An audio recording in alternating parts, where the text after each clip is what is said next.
So, morning, happy birthday anniversary. So, right, we're talking about temptation, and we're going to wrap the series up today. And what I want to talk about, or who I want to talk to rather, is to those of you who are a little bit like me, in that you are addicted to progress. You obsess all the time that in at least some area of your life, things ought to be getting better, things ought to be moving forward. Maybe it's in your family, maybe it's in your career, maybe it's in your business, but you're the sort of person who's never quite satisfied with the way things are, because you always have at least half an eye on the next goal, on the next level, on the next achievement, on the next deal. Now, what I have to say this morning will, of course, be interesting to all of us. It will be important for all of us to hear, but it will be particularly interesting and perhaps vitally important to those of you who've got goals. To those of you for whom things in your life are never quite done because there's always more to do, more to achieve, and you can't stand it when things aren't working as well as you know they can. So maybe you're in business, maybe you're that kind of person and you'd risk it all to make a deal and to buy and to sell. Not because you love money, but because you love the game. You love the pros, that thing about progress. And if you are that kind of person, it feels a little bit like the building blocks of your life have been constructed in such a way that you always have to go for it. Do you know what I mean? Like a promotion comes up, you have to go for it. An opportunity presents itself, you have to go for it. There's a deal out there to be gotten, you have to go for it. That's the way you're wired. Life knocks you down, but life can't keep you down. You're the kind of person that just keeps getting up and trying again and trying again. That's who you are. And if you have any of that in you at all, and we probably all have some, then I would like you to understand in church that thing in you is a holy thing. It's a profoundly religious part of your DNA. In Christian thinking, we've always believed that God created humankind in his own image. Those of you who come from a Catholic background, Roman Catholic background, I should say, will perhaps have a memory of the priest talking about the imago Dei, the image of God. This is a phrase used by Italian scholars to talk about who we are as humans and why we matter. They said that somehow we as humans are here because of God, and somehow our lives have got something to do with the God who made us in his own image. Now, no one really knows exactly what that means, except to say that when God created humankind, God passed on to us something of his own wiring, something of his own DNA, for want of a better phrase. And for those of you who've got goals in your life, for those of you who are interested in getting promoted, growing your business, improving your family, all that moving things forward, I gotta get it done kind of stuff, there is no dichotomy at all between you being a person who's interested in following Jesus and you being a driven, hard-working, striving to achieve kind of person. One of the things I understand from the Bible is that God himself is addicted to progress. He's addicted to getting things done. So, for example, on page 1 of the Bible, God looks at nothing, and it's not all that good, and so he creates a universe. That's progress. That's getting something done. And in fact, the whole story of the Bible from then on is somehow linear. It's all about God has a goal, God's working towards this goal, and God's going to do whatever God has to do to get it done, to get the job done. He improves things. And it seems that in many of our lives, he's marked us with the same kind of forward-moving, creative energy. So before we get into this, I want to say to you theologically that thing in you that frustrates you sometimes, but that thing in you that wants to move forward, that wants to better yourself, that wants to build something, that wants to grow something, that wants to close something, that wants to prosper something, whether it's in your family or your career or your business, that thing is part of God's image in your life. It's the way He has particularly marked you, and that's a good thing. It's nothing to be embarrassed about. It's nothing to feel unchristian about. It's good. It's positive. Embrace it. And so, therefore, this is perhaps a bit more of an assertion, but a reasonable one. I think it's highly likely that some of the goals that you have, that some of the ambitions that you feel, are the right goals for you. They're the right ambitions for you. That step that you have your eye on, that progress that you've been dreaming about and working towards, that in all likelihood has got something to do with you and God. It's highly possible that God's put that in you. It's the way He's wired you. It's the way He's made you. That vision you have for your future may well have been scripted by God Himself. Your goals could very well be good. They probably are. But listen carefully. Here we're getting into the temptation. At some point in your life, this might have happened to you already, and if it hasn't, it probably will one day. At some point in your life, your desire for progress and your hard work and your forward-moving energy will take you to a place where you have the opportunity to take a giant step forward towards your goal, towards your ambition, towards that next step in your life. But in order for you to take that next step, you're going to have to compromise something that you value. Maybe even values themselves. And this opportunity will be a hard decision for you because it's going to be perfect. I'll promise you that. It's going to make so much sense. It's going to be the logical next step for you. It's where your life's been heading, and for so many reasons it will seem so right. But to take that next step, you're going to have to set aside some of your values. You're going to have to set aside some things that you know aren't right. And get this. Here's why it's tempting. Here's why it'll be a hard decision for you to make. In that moment of decision, you won't have to set aside your values forever. You'll just have to set them aside for a moment.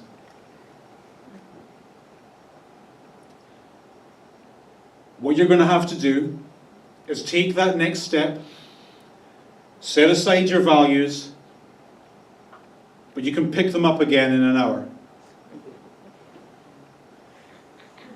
Or maybe in the morning. Or maybe next week. And it's no big deal. It's so simple. So straightforward. It's just one signature, one conversation. It's not a forever thing.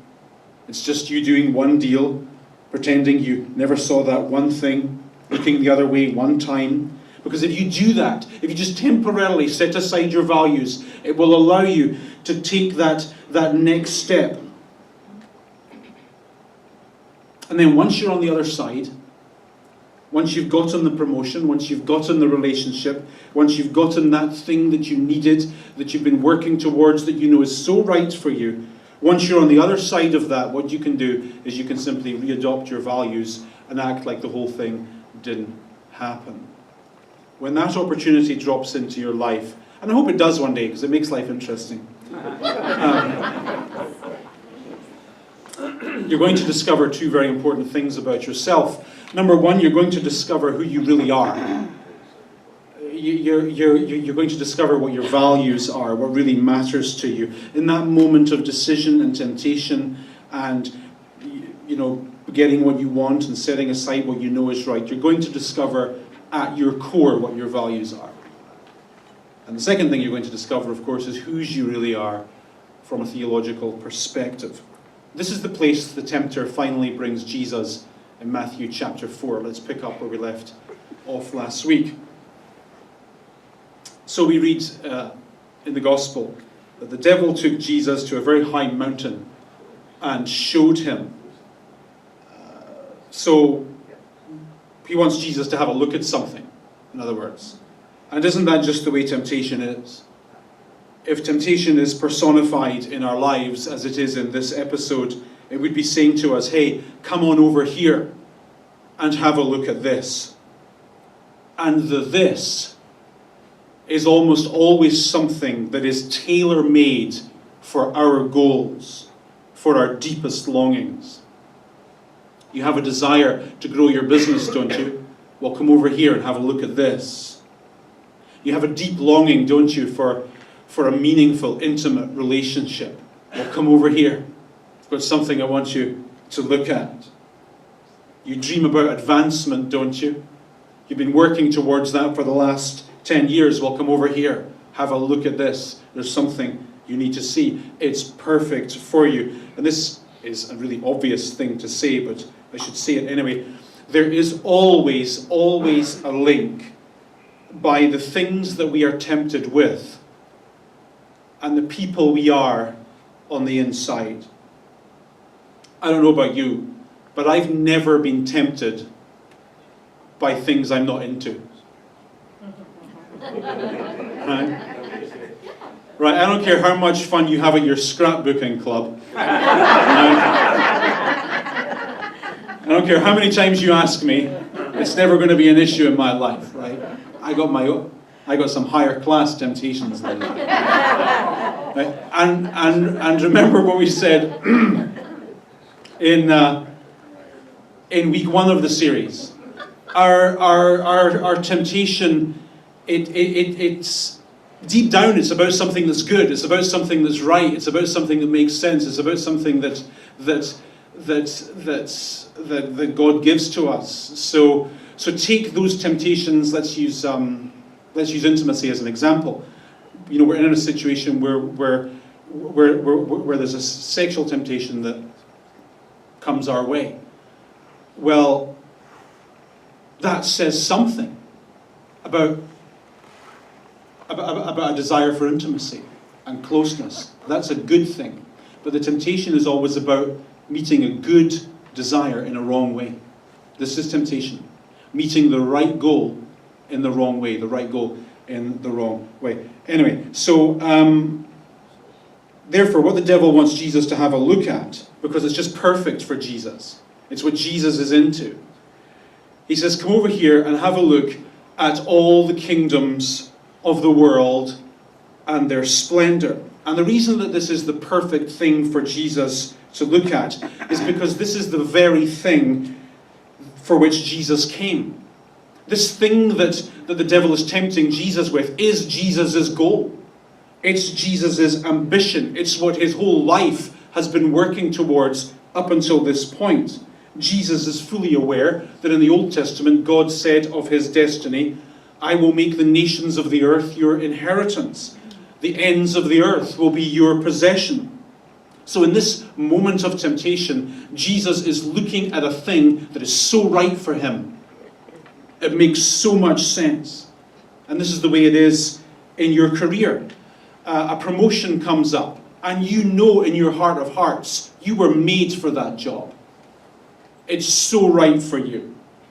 A business opportunity comes your way, and it's the opportunity that you've been working for the last few years. The possibility of a relationship comes your way, and it just makes so much sense. It would be so perfect for you. There's no doubt in your mind that this is the next step you've always wanted to take.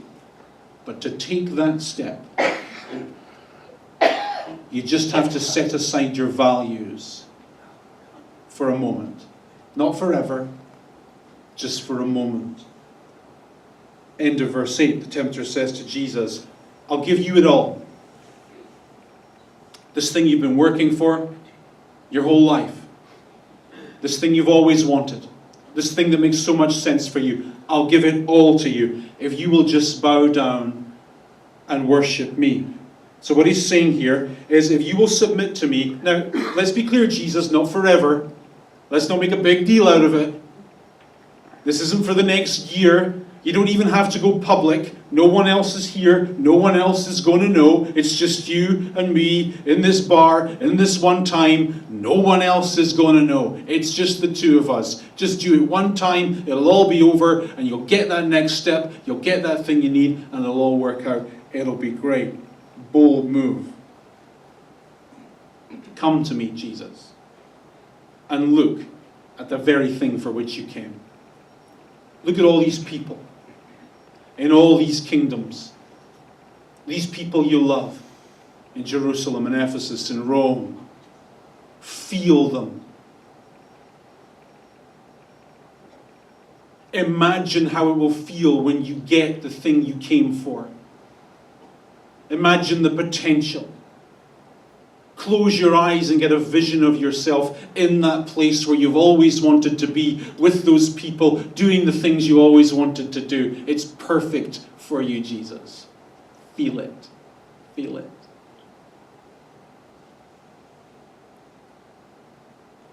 You can have it now. All you need to do, one time, bow before me, job done. So, great temptation. He's looking at the very thing he was born to have. It's the right goal for Jesus. It's the right vision for Jesus. It's the right dream for Jesus. But to get this right thing, he has to temporarily do something that he knows is wrong. Just temporarily. So here's the deal in your life and in mine. An opportunity will often present itself, and I think the harder you work and the longer you do it, the more those opportunities come your way. And the more decisions you have to make. That's the way it is. And many of those opportunities will be steps towards your dream, towards your goal, towards your happiness. And all you have to do is take that next step, and it will be yours. If you will just set aside your values for a moment. Set aside your morals, set aside your principles. Not forever, just for one deal, one conversation, one decision. Then when you've gotten to the other side, you can pick up your values. Again, I read a quote this week. I thought it was funny. I'm sure you've heard it yourself many times. The quote said something like this. When I was a kid, I used to pray that God would give me a bicycle. And then I discovered God didn't work that way. So I just stole one and asked him to forgive me. And that's funny, but there's a little bit of truth in that. We very quickly learn that to get what we need to get in life, we have to do whatever it is we have to do. Because no one else is going to do it for us. We very quickly get an intuitive feeling that God doesn't work. We might be able to salve our own conscience in the quietness of some confessional by making ourselves feel better, or in our bedroom, or wherever we do it. But brass tacks are, we need to get it done, and we need to do whatever we need to do to get it done. After all, there's only one promotion available, and there's 8 people going for it. And if we don't, in our interview, make disparaging comments about all the other 7 people, we're going to reduce our chances. And we know it's wrong. That's not who we are, but that's how the game is played. That's how the game is played. And if we don't play it, we won't win. It's a perfect opportunity for advancement. It's perfect. And it's going to be more money, but it's going to have a negative effect on your family life. But money's money, right? Money's money.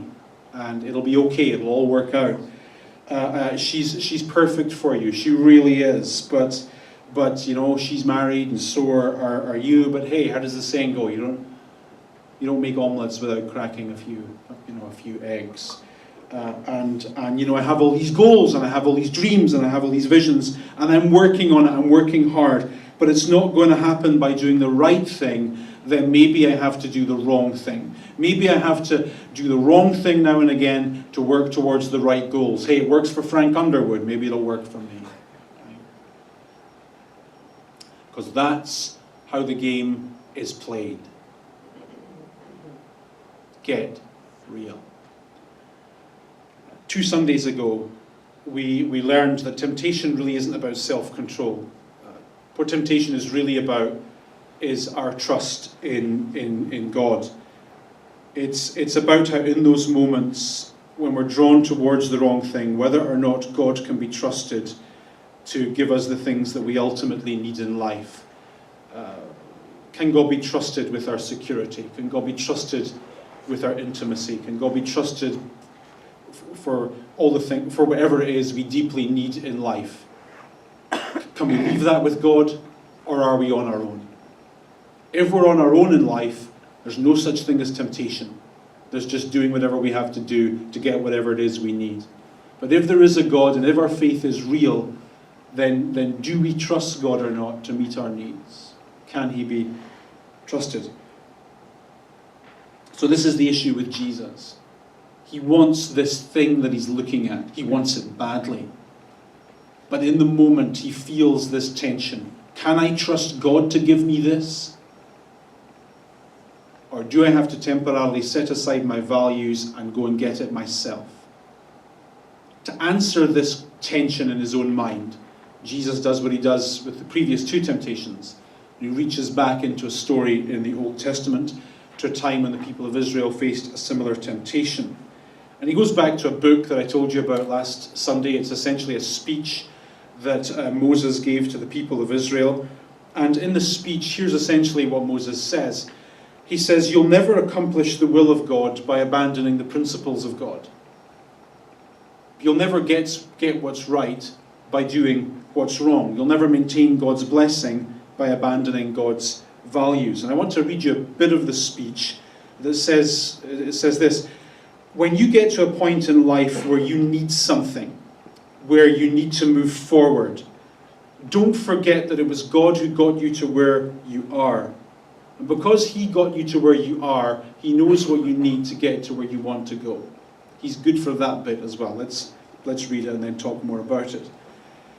So, this is Moses talking to the people, and he says, "When the Lord your God brings you into the land he swore to your fathers, to Abraham, Isaac, and Jacob, to give you a land with large flourishing cities you did not build, houses filled with all kinds of good things you did not provide, olive trees you did not plant.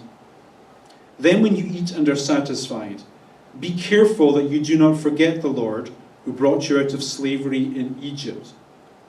Fear him and serve him only, and do not serve other gods."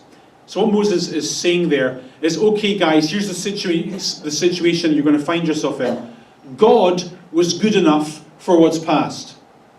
God was good enough for getting you out of Egypt, and for the past 40 years wandering through the desert, God was good enough to give you whatever it was you needed to get to this point.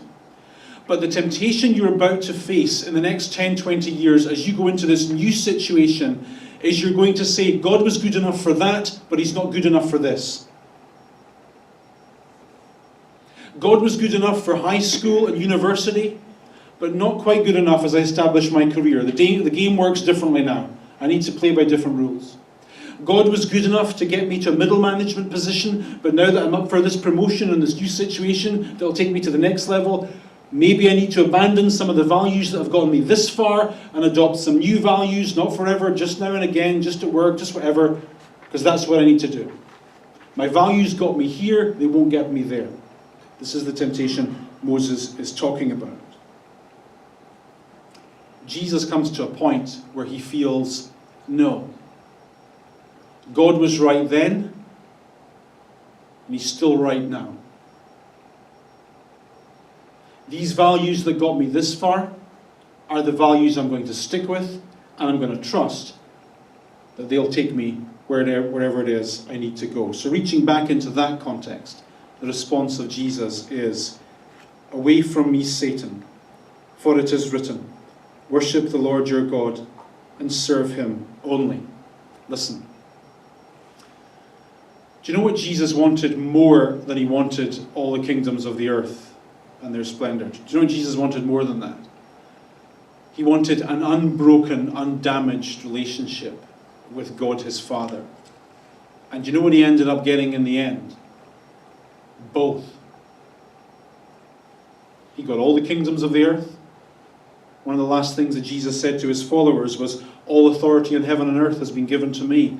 And he got all that without abandoning his values, and ended up with what was right and what he wanted. Not by taking the easy route, not by abandoning his principles, but by obeying God. And he got there in the end. Think about this. What is it that you want so badly? And it's probably not a bad thing. It's probably perfectly legitimate. It might even be what you were born for. But what is it that you want that will take you to a moment in your life where you will be tempted to say, God, I know you got me this far, but I think with this one you can't be trusted. I think to get to where I need to go, I need to let go of you. Not forever, just for a moment. But I just need to do what it is I need to do right now because I don't think you're big enough for this. What is that thing for you? I think, unsurprisingly I suppose, that there's something more important in life than getting ahead, than achieving our goals. More important maybe than anything. And that is being right in your own skin with the God who made you, with your conscience, with your values, even if that knowledge of rightness costs you the next step. Sometimes values matter more than advancement. This has been an interesting series for me. Some of you have been asking me questions about temptation. Some of you have been telling me your own experiences with temptation and the things you struggle with. And some of you have been trying to pretend that this entire series is an irrelevancy in your life. And that's fine too. You know, the reason that temptation is called temptation is because it's tempting. Right? You got a notepad, you should write that down, because that's genius. It's like fish, right? It's like fish. I have a theory that when a fish sees a worm in the water, the fish knows in its fishy brain that there's something not quite legit about the worm. I think the fish knows that there's probably a hook somewhere beneath the surface of the worm. But it bites the worm anyway, because the fact is, fish like worms. And that's the way it is. And we all like different things. The Bible suggests, and I think that our temptations are linked to very good desires that come from God. And those good desires are individual for each of us. For some of us, this series has been a booze thing. For some of us, this series has been a money thing. For some of us, it's been a sex thing. For some of us, it's been an addiction thing. For some of us, it's been about really complicated things and scrapbooking and so on.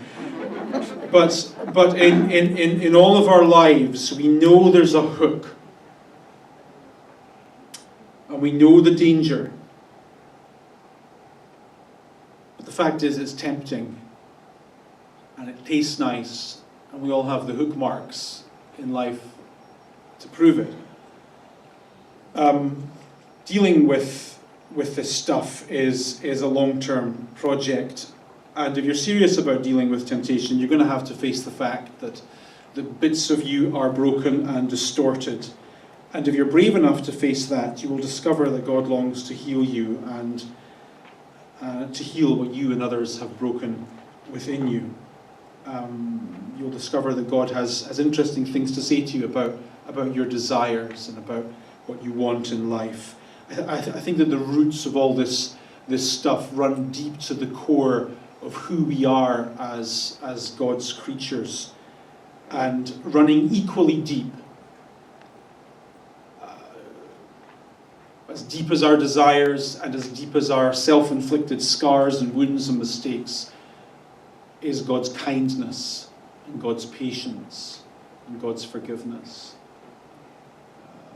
The mercy of God is far longer than our weakness, and I think God understands what we're like and is patient with us. So perhaps an appropriate way to end this series would be to thank God for making us human, for giving life to us in all of its messy, glorious reality, and let's recognize in each moment that God is kind fundamentally and wants good for us and is merciful towards us. Any questions about any of that?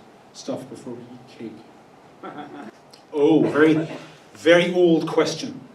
1800 years old. So the question is, which is it? Is Jesus a man whose godness takes him by surprise? Or is Jesus a God who's kind of faking the whole man bit? Essentially, that's the historical roots of the question. The orthodox answer to the question is yes and no. Yes, Jesus is self-aware that he is the second person of the Trinity, if you like. Jesus is self-aware that he is God. No, in that being aware of his divinity doesn't absolve him of his humanity. So the Bible is disturbingly keen to say Jesus is God, but he's also a full flesh and blood human being. And so in that regard, it says really bizarre things about Jesus. He was tempted in the same way that we are. Now stop on that. Think of some of the... Please maintain your poker face at the moment, because I don't want to know. But think of some of the things that tempt you. Think of some of the dark sides of life that you are drawn to. Okay? Jesus experienced those temptations. That, to me, in the Bible, is a shocking statement. And a comforting one, because it means that in my faith I'm throwing my lot in with someone who knows what it's like to be me. It's one of the things that I think makes LifePoint work as a church, right? It's kind of nice to be in a place where everyone's kind of the same, where everyone's slightly messed up and slightly dysfunctional. Sorry, did I just say something I shouldn't have said? Do you know what I mean? Like, it's comforting to be among like-minded people. You know, we can extend that to Jesus. Jesus felt those same pullings and longings that we do. So no, his divinity doesn't give him a get out of jail card for all the nasty things that happened in his life. That's part of the reason why he came, to be human for us. To overcome temptation, no, that would be a stretch. I mean, to have a view of Jesus whereby he... Okay, so in the 2nd and 3rd centuries there was a big debate in the church that I just alluded to that says something like Jesus only seemed to be human. So he was God, he was the second person of the Trinity, came from heaven, but he was just pretending to be human in much the same way that Clark Kent pretends to be human. Okay, so there's a guy picking on Clark Kent at the subway station, and Clark Kent pretends to be upset, but in reality he could just give him a kicking and that. Do you know what I mean? So was Jesus a kind of Superman? And the conclusion that the church came to was no. So when Jesus came, did he set aside some of his godness? No. And yes. No, in that he remained fully God. Yes, in that he experienced that in a new way. So, for example, God is everywhere. Well, Jesus wasn't everywhere. Jesus was just there. No, in that he felt pain. He died. How can God die? God can't die. Yet Jesus experienced death. So some of that same self-imposed limitation was experienced by Jesus in the area of temptation. And think, how horrible must that have been? It's quite horrible when you feel tempted to do some of the things you feel tempted to do, right? Because it's not who you are sometimes, and you shouldn't be thinking about that. Well, how much more so for Jesus? And yet he went through it. Came out the other end. Good question.